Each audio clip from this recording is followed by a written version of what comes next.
you know.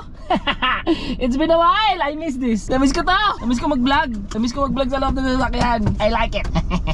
What is up guys? Another day, another vlog. Kamusta kayong lahat? I hope that you're all doing good today. Ano na? Sobrang dami na nangyari sa atin lately. Grabe. Wala natin pag-usapan. Sakit lang ng ulo ko. Medyo ginaganaan ako mag-vlog for today's video. Kaya ako nag-roll ng camera guys eh. I'm in the mood. Yay! So, as you know, para sa mga tropa natin dyan na nandito sa page natin up until now, yes! Opo, tama po. Bumili tayo ng bagong sasakyan natin. So, this is second hand. Sa mga nakakaalam, sa mga nakakita ng post natin, yes, this is a Mitsubishi Mirage 2023. So, nabili ko siya second hand, 9,000 yung auto. It's almost a month na rin no, na nasa atin tong unit na to and most likely ginagamit natin siya more often. So, ngayon, today is the day that I decided na magpa-PMS. Taray! Actually, dapat kapag bumibili kayo ng second hand na sasakyan, pinapa-PMS nyo siya agad para make sure na alam niyo na lahat ng fluids is okay, lahat ng mga kung ano-anong meron sa sasakyan is ma-check, diba? Pero hindi ko pa pina-check yung sa akin guys at gawa nga ng maganda naman yung oils nito upon checking nung binili namin siya. Pero like what I said, wow, English. Gaya nga na sabi ko kanina, mag-iisang buwan na sa atin tong unit natin na to guys, and sa mga susunod na araw kasi guys, medyo gigiba tayo ng biyahe, medyo pupukpok na tayo ulit ng biyahe, diba? And may mga long ride nga na mangyayari, syempre gamit natin si Lamog. Sa mga di nakakaalam, si Lamog po pala ito. Lamog yung pangalan natin sa kanya. And speaking of biyahe, yes, opo, babalik na po ako sa pagbabiyahe natin. So sooner or later, sana hopefully makapag-upload na tayo, no? Dami ko na naman kwento, halatang na-miss ko na naman kayo. Pero ayun nga, samahan nyo muna ako, ipa-PMS muna natin to si Lamog. Punta muna tayo sa isang PMS location dito sa may Fairview since malapit lang naman tayo doon. Tara, let's go! Alright guys, we're here, Shiba Auto Care. Dito tayo magpapasikasa ng sasakyan natin ngayong araw. Shiba Auto Shop.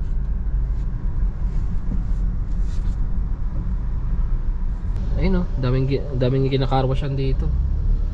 Dito tayo sa likod. Ayun. Ayun, dun tayo sa loob. Mukhang marami nagpapagawa. Ano? Dami nagpapagawa.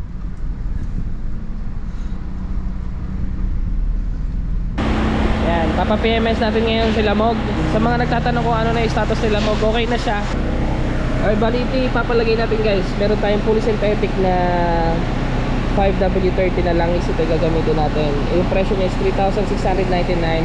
Package inclusion niya ito, label, air filter, yung engine oil, cabin filter cleaning, air filter cleaning, brake cleaning, spark plug check, battery health check, other chassis check up, all fuel check up, top up, brake fluids and coolant, wheel rotation kung kinakailangan, OBD2 scanning, fault codes reset. Tsaka ang gaganda dito guys para sa mga TNVS gaya ng Grab, Joyride, InDrive, mga ganyan, meron silang 5% discount, and also sa mga repeat customers meron silang 5% discount.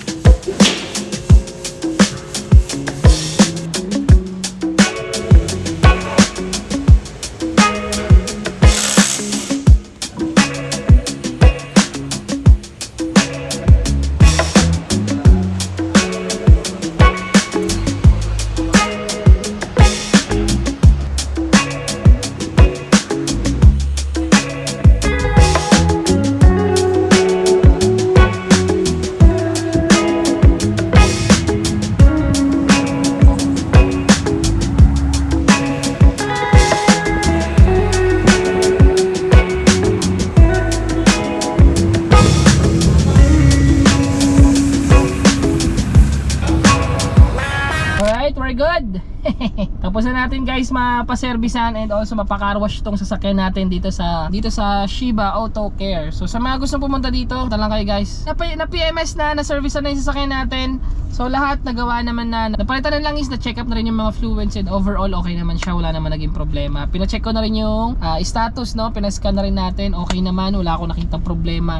The good thing about dito sa unit natin is syempre medyo nasa good condition pa siya kasi nga syempre medyo bago-bago pa tong unit natin with 9,000 odo. So wala naman ganong major na ginawa other than change oil and checking ng mga filters and brake and other necessity para sa sasakyan natin. So overall, okay naman, naging problema. Kaya naman guys, sa mga interesado, sa mga gusto magpa-light PMS, heavy PMS, or may mga problema kayo sa sasakyan ninyo, gusto nyo magpa-scan, gusto nyo magpa-check ng pangilalim, you may directly go here, i-waze nyo lang po or i-google maps nyo lang po yung Shiba Auto Care. Dadalhin na kayo dito ng mapa ninyo, di ba? Or you may contact them directly sa Facebook for more information. Alright? So yun lang guys, peace, love, and respect. Magkita-kita tayo sa mga susunod na araw.